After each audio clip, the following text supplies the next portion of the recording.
Hello, welcome to HLA Live. HLA Live is our regular broadcast on the HLA YouTube channel as well as all the other social media channels. Each week we talk to interesting people from across the HLA community.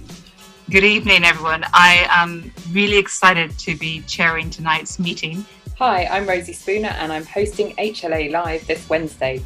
And I'm an HLA scholar and I'm also going to be your host this evening. To share with us their ideas and their innovations and hopefully bring them to a global audience. Quite quick, we have ideas, let's do this, let's do that. So many of the topics come from our community, with scholars and faculty expressing an interest in many of the discussions that we're about to have. Hello everyone and welcome to the HLA Live session on widening participation in the postgraduate realm. Homelessness and health. Addiction and the new normal. HLA programs are built on 6 pillars. The leader is an innovator and entrepreneur. The leader is a communicator. The leader is a manager. The leader as a negotiator. The leader as a follower. And the leader as a philosopher. If you are interested in becoming a HLA scholar, why not get in contact? Many of the episodes in HLA Live will cover one or more of these important pillars. The HLA team consists of Pedra, Eamon, Tim, Riddy, Alistair, Adil and Trisha, and a range of other HLA scholars and faculty. Episode 39 of HLA Live is Let's Talk About Organ Donation, hosted by our scholar, Lara. As I said before, my name's Lara. I'm a HLA scholar, and first I'd like to thank all our guests and our panelists for joining us this evening to talk about a very important topic, which is organ donation. I'd like to start with the first question to Mr. Mike Stevens. If you could share your experiences as a lead for organ donation in Wales, what have you found the most rewarding, most challenging aspects of your role, and how that has changed because of the pandemic? Well, that's a very broad question. Most rewarding part of my role. So my role is quite varied. I do a variety of different things from a clinical perspective, from a sort of practical perspective, if you like. Then I do organ retrieval surgery, and I also do kidney and pancreas transplant surgery. So both of those things are, of course, enormously rewarding. That you can see the direct benefits from transplanting patients. You see their improvements in quality of life. We're very fortunate in transplantation to look after our patients for the long term. So, unlike many specialities in medicine, where if you have a success, you sort of discharge the patient back out to the community, you don't see much of them again if they're doing very well. But because of the nature of medications and things that are required with transplant, we do see our patients very regularly. So I get to enjoy watching them develop over the years, watching them have their families, and sometimes actually their families coming. There's many kidney diseases that run in families, as you probably know. So we often have multiple members of the same family that we look after. So that part of it is extremely rewarding. On the organ donation side, it's an absolute privilege to be able to help carry through the decisions that people have made in life as to what happens to them after their death, and to know that we can help them and their families to carry through with their decisions. It's quite demanding from an emotional perspective to spend a large amount of time dealing with scenarios that have involved people dying, of course. But when you link that whole story together with the fact that I can then, in the other part of my job, see the patients who benefit from those organs, it kind of rounds the circle and makes the whole story make more sense, really.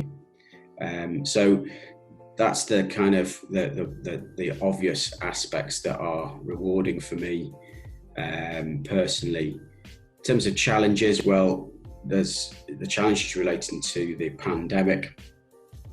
I suppose there's two ways of thinking about that.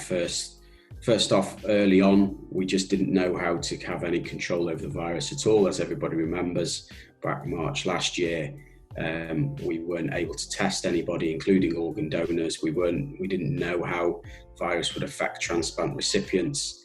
So it really meant that organ transplantation in the UK almost stopped. It did keep going, but it really was crawling along for a month or two, whilst we were just trying to get an idea about how how we could test our donors and our potential recipients, and how we could keep them safe in the communities. So there's a huge drop off in the number of donors available and the number of transplants that went ahead. On top of that, then of course, a larger number of staff were redeployed into other areas away from their normal work to try and help with management of the pandemic. Lots of our staff were redeployed to the intensive care units. We lost access to operating theatres because the operating theatres were being used as intensive care units. So everything changed really during the pandemic, and that was hugely challenging. But the British population and everybody who works in healthcare really pulled together, and actually even in the summer we managed to get transplantation, organ donation back up and running. And actually over the summer months, July in particular was incredibly busy for organ donation across the UK, and transplant activity almost as high as it's ever been. So that's a good indication really of how positive people view organ donation, and how keen they were to get things up and running, even in the middle of our worst health crisis in living memory. Thank you for sharing that. There's a lot of interesting points there, particularly and how people responded sort of after the coming out of the pandemic to still wanting to continue to be donors. And I'm aware that we have a lot of panelists here that are involved in raising awareness and campaigning and championing that discussion about organ donation. And I'm wondering if I can bring in Anna and also in fact all the panelists on this topic of sharing your experiences of raising awareness and campaigning to get people talking about organ donation. Yes, well, the conversation is obviously key, and from what you knew, Lara, when I actually presented to the students for organ donation, I myself didn't want to have that conversation, and it was my husband that raised it just 2 weeks before the actual incident, and it was me that shied away from it. I didn't want to talk about it. It wasn't something that was ever going to affect me, therefore I didn't need to have that chat. And during that traumatic 24 hours, that was the only time when I was asked a question that I didn't have to think, because I knew what the boys would have wanted me to do.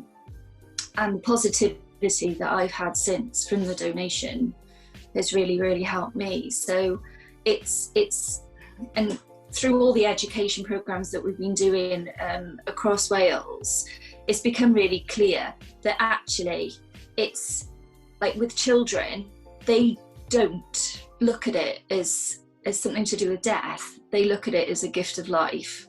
It's us adults that are afraid to talk about it. And so that's what we've been looking at, is changing it to try and just get everybody to talk about it. I always say to everybody, we're not telling everyone to be an organ donor. That's your personal choice.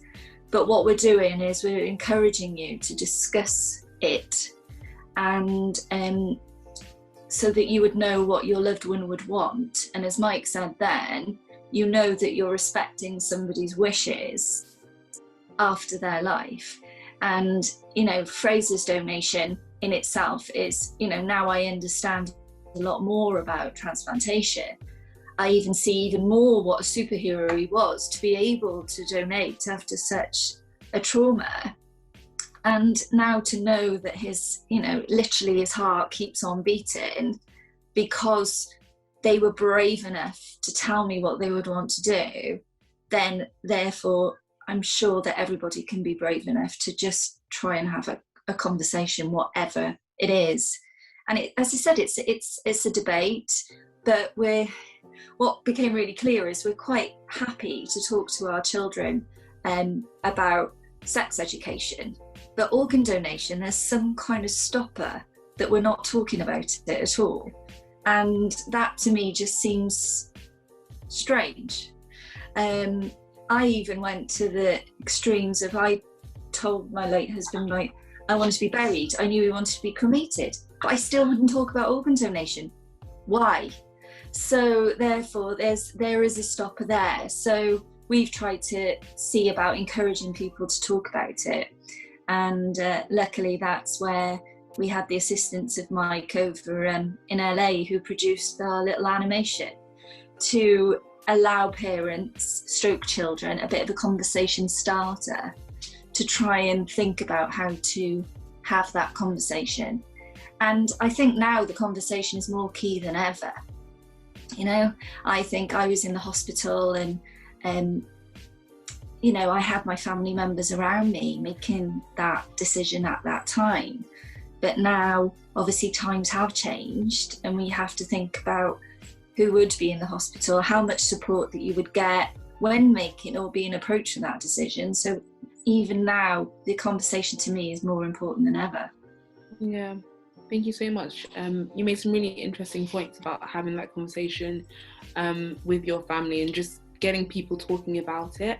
I'm also aware that Mr. Orin, you also have started a campaign, recently released a campaign, Given the Gift of Life Youth Ambassador, which is trying to address the urgent need for more Black donors. It's part of a series of different projects that we've been doing in terms of trying to get more people from our background to understand and appreciate why pre-May last year there was a need for people to register as organ donors, and now since the change of law in England in May last year, people to understand that why the law was changed, why the need and the urgency for people from our racial background to stay in as a potential opted-in deceased organ donor, and also contemplate living donation as well, because the conversation in our community, and there are other communities, but speaking from the Black community, it's a totally different scenario in terms of where the starting point is, because there are deep mistrusts emanating from the community at all generational levels that are historical, factual, anecdotal, mixed in with what Donald Trump might say fake news. So you got a combination of things that are happening in the debate about organ donation and other related serious health issues like COVID-19 and the vaccines, where people are hesitant about being a potential donor. And so what we do, we utilize young people, influencers in social media, to music, to arts, as well as those as patients and donors from our community, to articulate why they're involved, the importance of being involved as an organ donor, how important ethnicity matching is the key to finding donors for people from our background who are waiting longer than most in terms of looking for a donor. So it's education, it's culturally based nuances of a generic message to make people feel, right, they're talking to me in a way that I can relate to and make me stop and think about making an informed decision based on fact rather than what we call myths, fears, and taboos. And despite historical things that have surrounded the Black community to do with the medical establishment, we still are saying it's down to our choice. We need to make a choice, but make an informed choice. And so through the projects with young people, peer educating, especially from sixth form upwards, it's making a difference. But we need to accelerate the pace, because time is of the essence for patients waiting for an organ donor. Yeah, again, it just emphasizes the importance of having these discussions. And I wanted to bring in Dr. Sahira on this topic, because I know you do a lot of work with the British Islamic Medical Association, and you've run a campaign reaching out to members of your community to talk about organ donation as well. So I want to bring you in on this. How do we, within our circle of influence, whether it be within like our communities, how do we get people talking about organ donation? Yeah, I think in the ethnic minority community, in the Black and South Asian communities, this conversation of organ donation is a really urgent conversation. And the reason is that we are disproportionately affected by chronic disease that affects our kidneys, for example.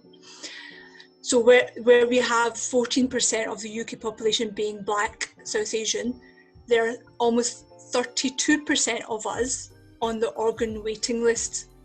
That's a huge proportion. And unfortunately, again, from the Black and South Asian community, only 8% become deceased donors. So there's this kind of crisis and need in our community for people to be donating. So for many of us, it's a very personal thing. It's, you know, people we know, people in our social circles that are affected. So there's a very urgent conversation that needs to happen. And, you know, I love what Anna said about sparking that conversation, just getting that conversation started, and what Orin said about that kind of need to educate. And that's what the BIMA campaign is about. It's about bringing the right information and educating our communities so they can make the informed choices. So first of all, raising awareness of the need of this crisis that we're under. I mean, I don't need to tell you guys that the Black and South Asian communities suffer greatly from diabetes, high blood pressure, with a chronic disease that affects their kidneys. Often kidney disease runs in the family, yet they're going to be on the waiting list for donors, for a donor for much, much longer until they get matched, because we know that ethnicity matters. You know, if you're of the same ethnicity, you're more likely to find a donor or a match. And people from that background are more likely to die waiting on the list, unfortunately, for an organ.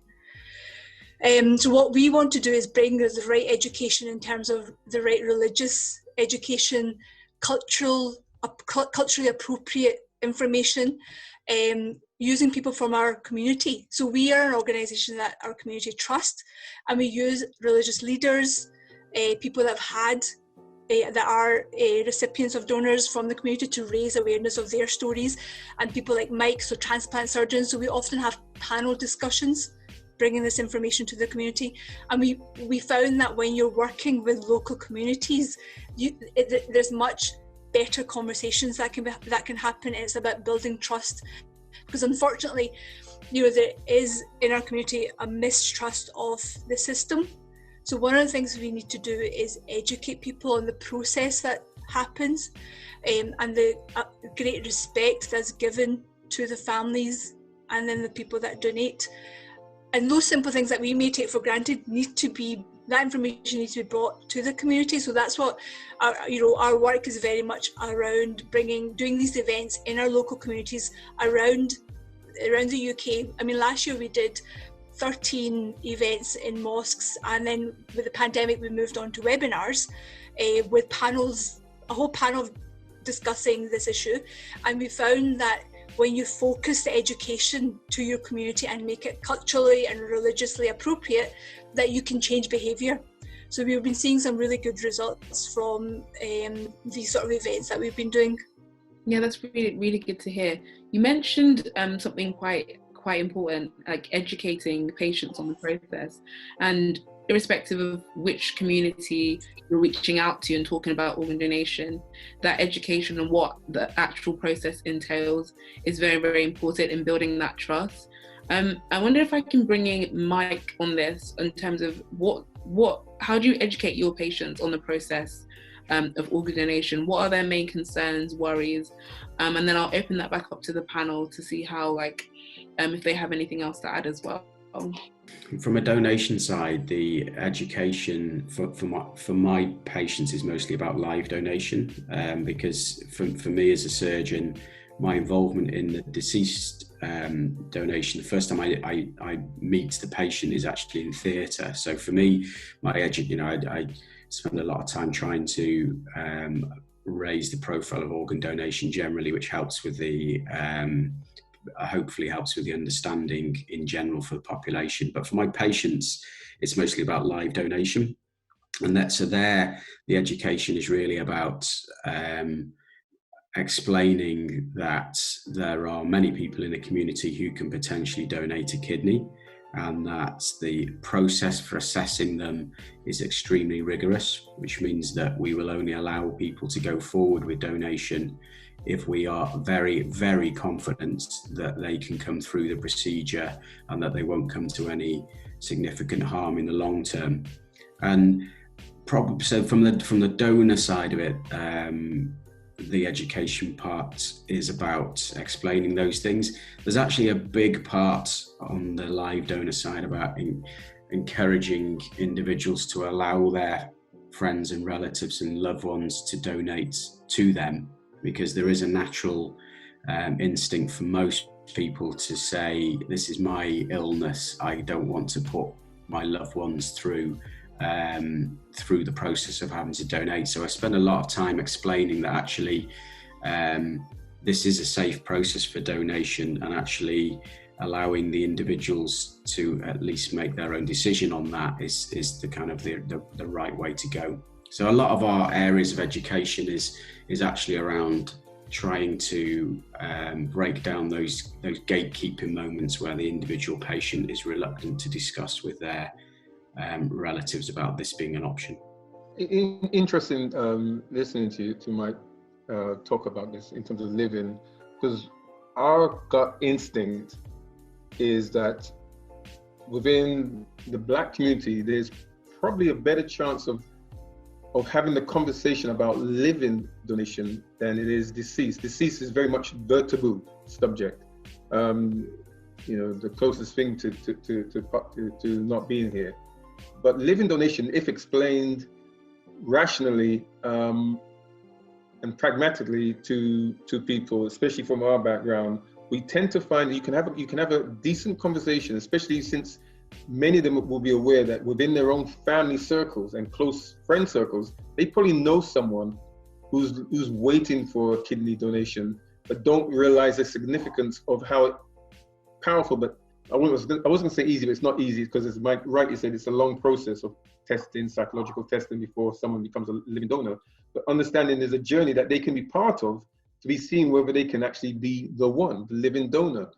And we have found that we can have a conversation with people. Deceased is still something that we work on, but of the two, it seems that living is something that's more contemplated. And also we've been in rooms where we've found, we've recruited lots of people who have donated to each other who are Black, but didn't realize that they weren't the only ones. They were part of many others who have done the same thing, but they don't seem to realize that actually we're part of a family, a bigger family, and if we work together, we can actually promote this in psychologically in the minds of people to step forward at a faster rate. I think the difficulty as a deceased donor family, if I put it that way, is it's when you're faced, and it's obviously it's come out of trauma, so you've been through a traumatic event.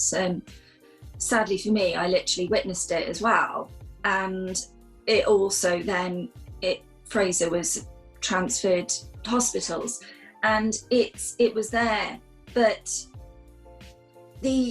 you can't really educate to the degree of the processes involved in a deceased donation, because I'm still getting my head around it 5 years on.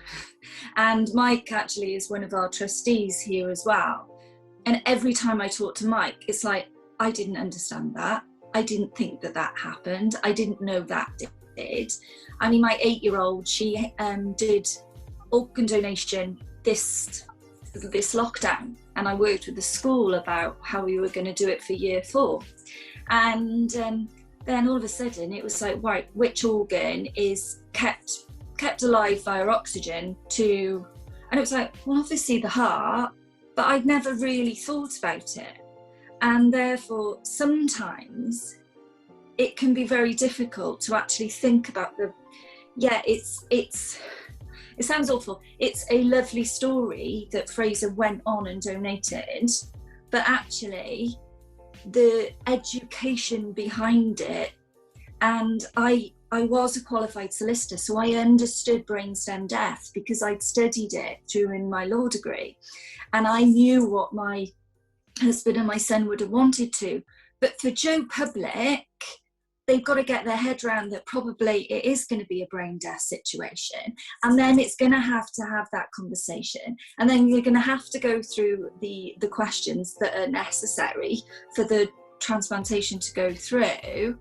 And therefore, to educate extremely on the entire processes might put people off. So therefore, it's really tricky in my understanding, and that's why we very much focused on have that conversation, because at least if you've had that conversation and you know what your next of kin would have wanted you to do, and then obviously for me, from my point of view, I am now actually signed up. I didn't want to be an organ donor before all this, but now I'm signed up. But it's about actually saying, I'm nervous about this, I was nervous about this, but this is the positives that I gleaned from personally from a donation. I do, sorry. Do you mind me asking, do you think that the present day situation of the COVID situation and the vaccine situation and the debate that's going on right now, does that assist what you're talking about in terms of the future conversations that need to happen on organ donation? I'm just wondering, because, as you say, it's very difficult, but we're in a different scenario now. And I just wonder whether that conversation, that the COVID-19 scenario that everyone's talking about, does that trickle down into making it possibly easier to contemplate having an open discussion that we're having at the vaccine level on deceased organ donation? I think that, in a way, yes, I do, because I think people have reevaluated the importance of life through COVID, and actually the importance of decisions to be made, and actually we should discuss things as a family rather than just discounting our children. I do think that, yes, that makes it easier. What I think is sad about it is that the media, in that extent, have focused so much on COVID that they haven't looked at the interconnections between donation, through the BAME communities, through COVID, and actually thought it through, that actually both of these could be discussed at the same time. And I think that this is where, and it was 5 years back in December, and we did quite a lot, and it's 5 years since our opt-out as well. And I must have contacted every media out there to say, this is what we've achieved in Wales in 5 years. This is England now that's come in. We're looking and we're hoping to translate the animation, and hopefully I can come to you two to maybe assist in this into some of the other languages, because there's no race in relation to it. But again, it might be easier as a tool again. And I contacted all the media agencies, but no, everyone's like, oh, this organ donation. I mean, we had, as you said earlier, Orin, you had your opt-out in England. It was like a damp squib. There was nothing at all. Like, if I hadn't been involved, as I would now call it, in the transplant world, I wouldn't have known. And therefore, but as we said, I think this is where we are missing the trick. Because now, as you said, and how many more organs are going to be necessary because of COVID? And so is that going to increase? I mean, Mike obviously knows a heck of a lot more than me in relation to this. But it's like, why can't we have the two conversations at the same time? Why aren't we allowed to have a conversation about organ donation, but actually we can talk about anything else? But I do hope that it will help.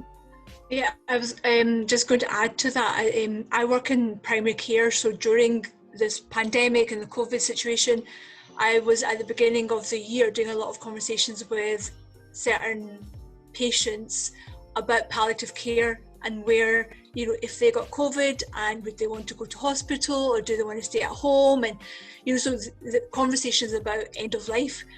And unfortunately, where I work is it's a majority South Asian population, and it's a difficult conversation to be had. So I found a lot of times when I started this conversation, the family did not want to engage with it. So again, understanding the culture, understanding religiosity is really important when having such a sensitive conversation. But I also think when it comes to death and deceased donation, the one thing people want to know about is, will they be treated with dignity? Will their body, will their loved one, and will their body be honoured and treated with dignity? And I think if we can even just educate around that process, that's really empowering for the families and for people making that decision. And I know in a lot of faith communities, that idea of when you die, your body is still you still have this body dignity, whether you're alive or you're dead. The body has honour and needs to be treated in a certain way. So that conversation is important about dignity. And we have found that when we talk about, we don't have to talk about death in detail, we don't have to talk about the process in detail, but we talk about that aspect, the dignity that's given to the dead. I mean, that's so important, that aspect of it, and it's a really difficult one to explain and to educate, because the process of surgery in itself is a difficult one for people to understand and get their head around. And it, not talking about just organ donation, but most people wouldn't want to see or hear about how an operation actually happens. So talking about these kind of things are very difficult. But what I can say with 100% certainty is that every organ donor is treated with the utmost respect at every part of the organ donation process. The specialist nurses who look after the donor and the donor family on the intensive care units, all the way through the process, are just wonderful. Everything that they will do is aimed at respecting the individual's decisions about making things as the family want them to be, as much as is possible to do so. When the donor then comes around to the operating theatre, there is utmost respect for what that individual has decided to do, what their decision is, and that's absolutely in everybody's mind in the operating theatre.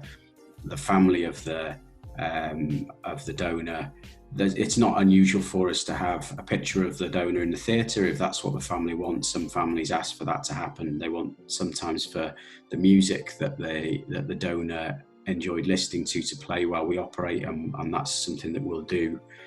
Before we actually start the operation, we will have what we call a moment of honour, which is where everybody in the operating theatre pauses and gives their respect to the family and to the donor for what they have allowed to happen. Now, and it's obviously it's an extremely somber moment, and it actually is quite a difficult thing for sometimes from a surgical perspective, because the procedure is actually technically very demanding. It takes you need to be kind of on the ball to do this operation and to make sure that the organs are retrieved and sent to the transplant centres healthily. That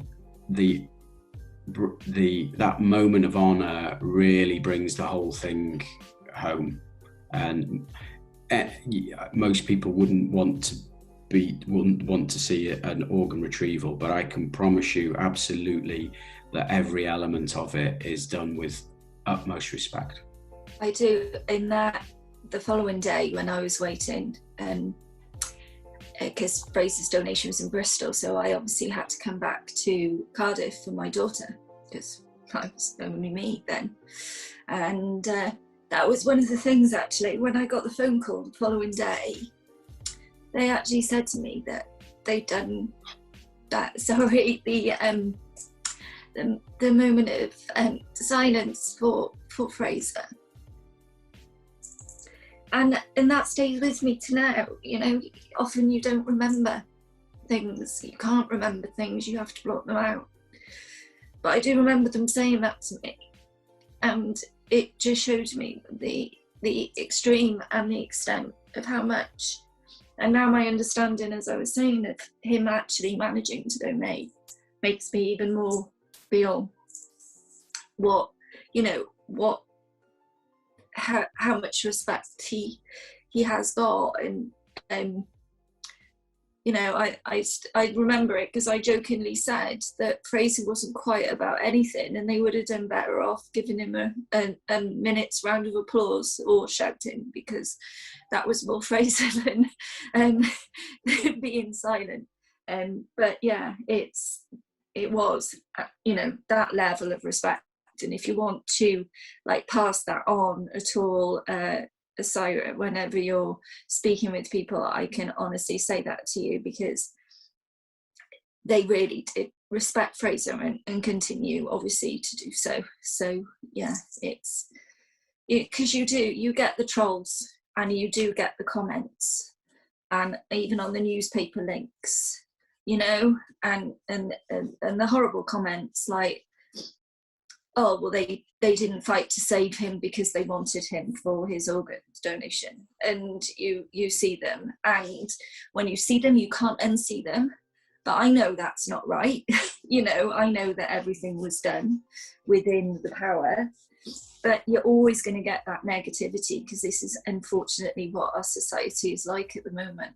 But it's actually knowing for first hand that they will be respected. And I remember the first time I met Mike, it must be about 5 years ago now, Mike, and him actually explaining to me that how you did a similar age child to your own, and you thought of me straight away, and how hard it was for you to remove in that situation. And I think that's the hardest thing. But the respect part, you know, I'm a very active Christian, so again, the faith part, you know, people, you know, sometimes come out, well, I need my eyes to be able to see my way to heaven. And it's very much of what we're in and how we have been brought up to do with that. But yeah, to know the respect. And actually my priest was with me at the time of donation, and having my faith guider there to say, you know, that really helped me. And so I think, you know, when we're talking about people having that conversation, here in Cardiff as well, we've been trying to work with the Councillor Dilwar Ali about integrating to talk to the local mosques, so that again, by talking to, as you were saying, the faith leaders, like I got that strength from, then I think that's the way to try and push it forward. But yeah, if you want, you know, as Mike just said, the respect is totally there. Can I just say, we can talk about organ donation to death, about the process and the science and the medicine of it, but see, when you hear the personal stories like Anne just shared, that, you know, how can you dispute any of that? And to me, like, it has to be personal. It is personal, and those are the things that make an impact, and we need to raise awareness of these sort of stories and just the real life reality of this and the impact that it has. This is what we need to talk about. Yeah, and I think the difficulties are because for a death donation, it comes out of trauma.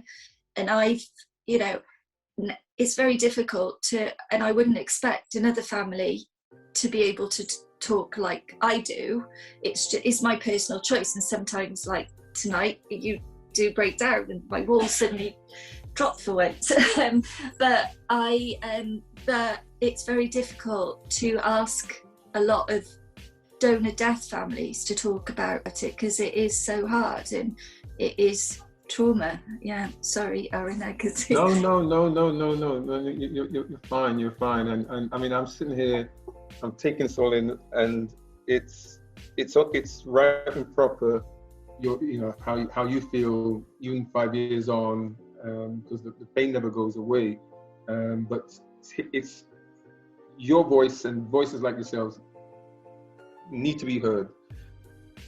The donors, so the donor family needs to be heard. The recipients, if possible, need to be heard. But what was also interesting, as an added bonus for me, was listening to Mike on top, because I've heard from people in your position, Mike, but I've never heard someone speak like you have just now, in terms of telling and painting a picture of what actually is happening at that moment.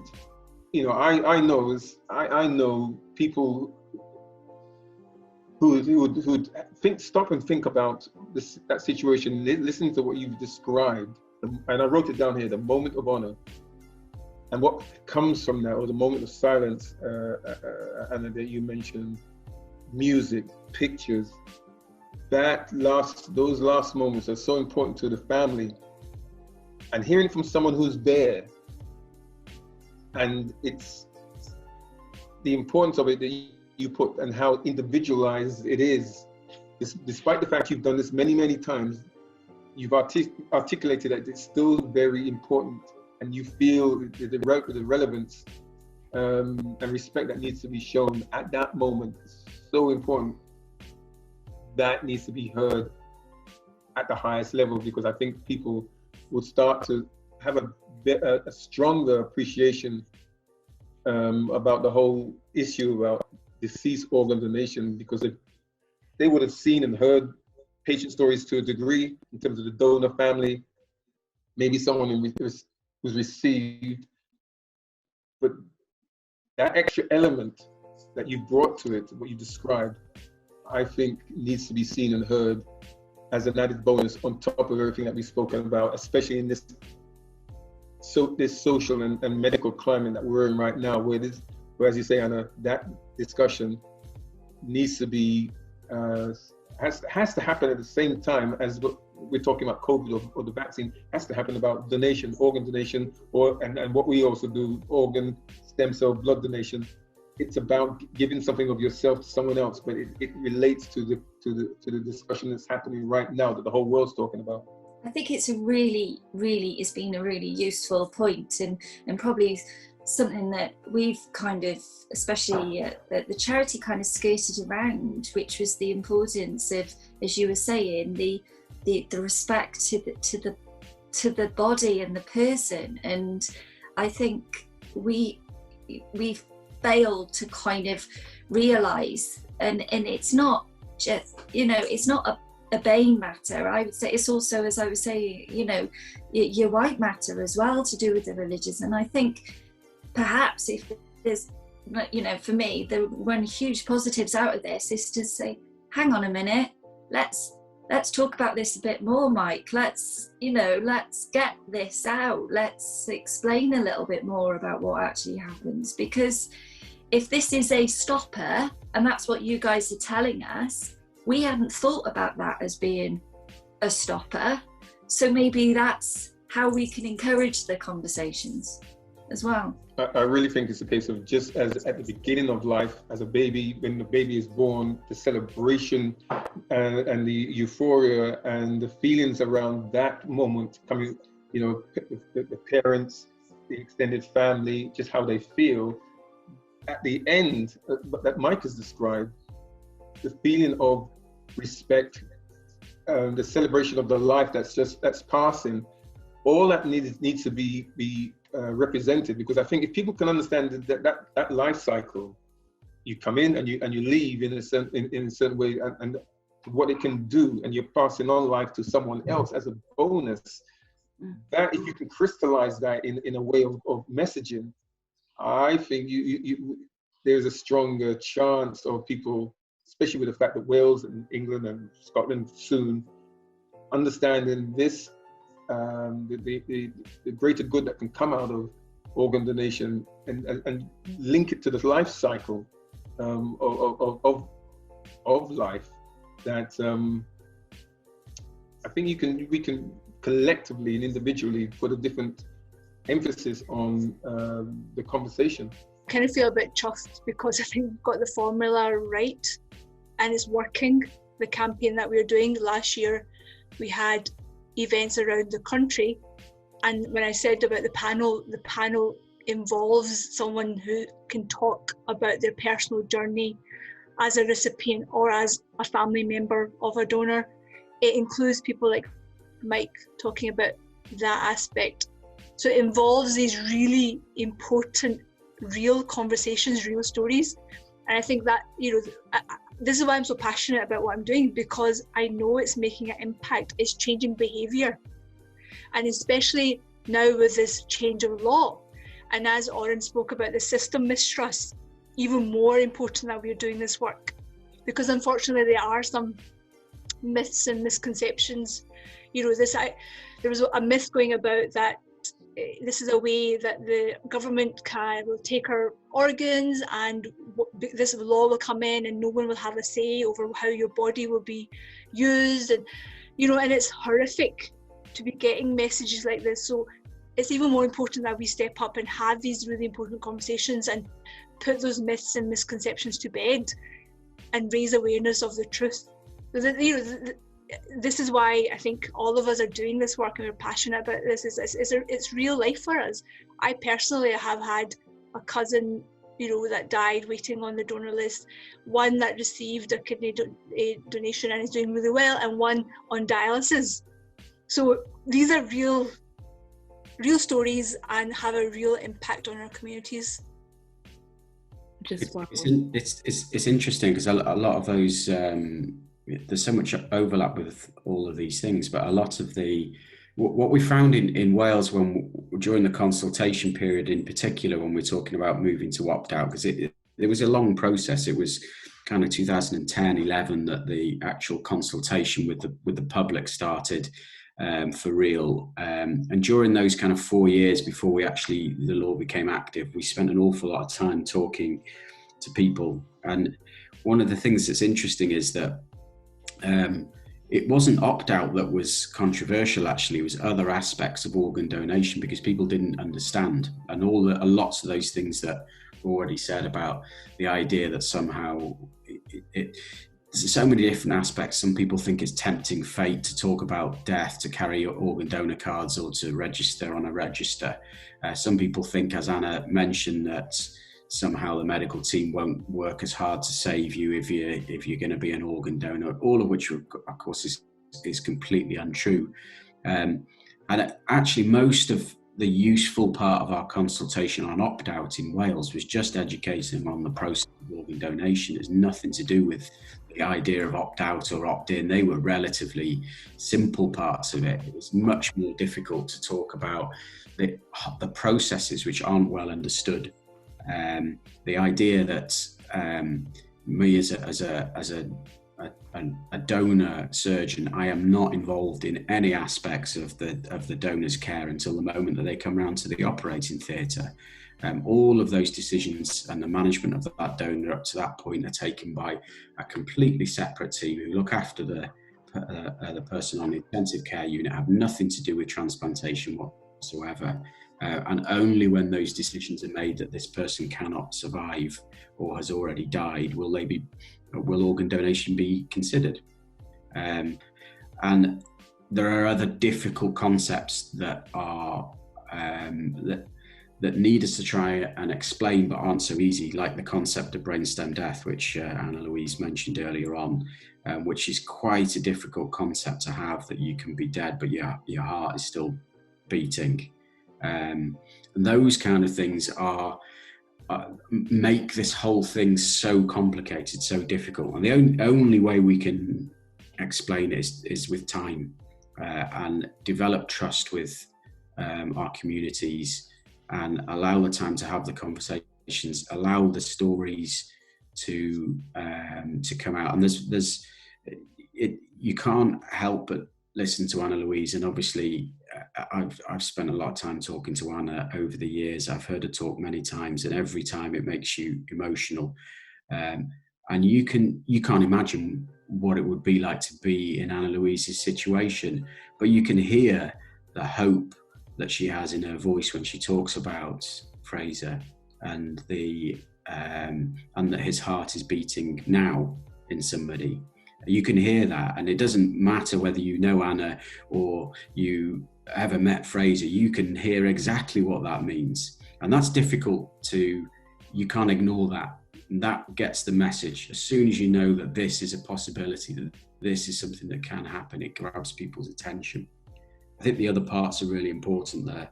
The recipient story. I think it's important to tell more about the story of the people who are the professionals involved, because I think the specialist nurses in particular are an amazing bunch of professionals who the things that they do for the donor and the donor family are just fantastic. And those kind of things, I think, would help get around some of the ideas of trust that we're lacking.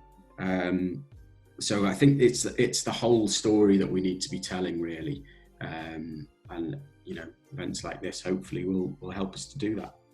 I think it's also helped with our work with the Students for Organ Donation, actually, because they've been going in and teaching the children look at them. And also, and I'm sure you'll agree, Lara, it's given you a bit more of an insight into organ donation, which you weren't really privy to throughout your education until now, really. So I think, children, will relate to, I'm not calling you a child at all, Lara, but you understand what I mean. Somebody not as old and a mum like I am going into the school. So it's quite a useful thing to use the peers as well, I think. Yeah, 100%. Like, I completely agree. I think everyone has made really, really important points in regards, and I feel like we've come to sort of a natural close, unless anyone has any extra things that they want to say. But just to summarize a lot of the important points that have been mentioned already, this idea of when it comes to educating people about organ donation, the emphasis should be on building trust between people and healthcare professionals. The emphasis is on dignity, which sort of transcends age, whether we're talking to young people, old people, race or religion, and that there's a long way to go, and that discussions like this need to keep happening, so that we can keep unpicking what it is, so we can actually get to a point where people can discuss this openly, ask questions, and confront some of the misconceptions and mistruths that surround organ donation. So I would like to give everyone sort of 2 minutes maybe to summarize any last points that they want to mention before we wrap up. But this has been a brilliant and very inspiring discussion. Yes, it has been. This has been a very inspiring session. Listening to Anna as her story, and it's very moving and very motivating in terms of trying to make a difference, in terms of messaging through what we do at the ACLT back to our community at all generational levels, and also what Mike has spoken about from being in the theatre room. That side of the story is very important for us to add as an added essence enhancement to our messaging. And listening to Sahira in terms of knowing and seeing how well you and your organization are putting the message together and making changes. It's a gradual thing, but it's good to know that that's happening, and we are learning all the time. So I'm learning from this, and also putting out there just the difficulties that we have, but the hope that's there in terms of trying to make a difference in our community on organ donation. So it's been very much a positive session I found from this, that's going to help us especially with our rollout of events, which kickstart actually next Wednesday. So we've got sessions, we're going to talk about organ donation and so on. So this is very timely, and it's something for me to use in a very positive way. Well, I guess from a perspective, really, it's just that I think that we can. I've seen huge progress in the last 10 years, I guess, in terms of how much we're able to educate and progress organ donation, transplantation. So I think I hope we can keep going with that, because there's a long way further that we can go on this, but the sort of things that are important are being consistent with our messaging, and making sure that the human story is the center of it, and as Orin was saying, really is trying to link the whole thing in that cycle of life, and that that this is that if deceased organ donation happens, and that is the start of someone else's life at the same point. Yes, I think what this panel has highlighted is that those real life stories are the most important way to educate our community and society. Yes, we have to have the information culturally and religiously sensitive and appropriate, but these stories transcend all of that, race, religion, and these are the stories of the donor families, the recipients, the health professionals involved in that process. Those are the things that we need to make people aware of and educate. Our job is to educate and empower people with that knowledge, with the right knowledge, so they can make an informed choice. At the end of the day, like Louise said, this is such a personal decision. All we want to do is empower everyone to be able to make an informed choice. Yeah, you're 100%. You're exactly right. I think the emphasis on that sort of human element and that transcending race and religion, and the fact that as healthcare professionals, our role is to assist in people making informed decisions is so important and so key. I want to thank you all again for joining us for this panel discussion. It's been really, really interesting. I've definitely learned a lot. It's been an emotional roller coaster, and it's been very informative. And I'm sure you all have learned a lot from each other, and hopefully we'll sort of network and continue to work with each other in your various organisations. Thank you to everyone that made tonight's episode possible. Whenever our scholars are thinking about complex problems facing our health systems, we encourage them to think about how they make significant change in the world of healthcare. We are incredibly lucky to have some incredible scholars in the HLA. They use the HLA as a platform to take their ideas and bring them to fruition. If you are interested in the work of the HLA, why not join us at one of our future HLA events? Why not join one of our programs? Why not even become a HLA scholar? Thank you for joining us. My name is Johan Marlon, the director of the HLA, and it's a good night from all of us.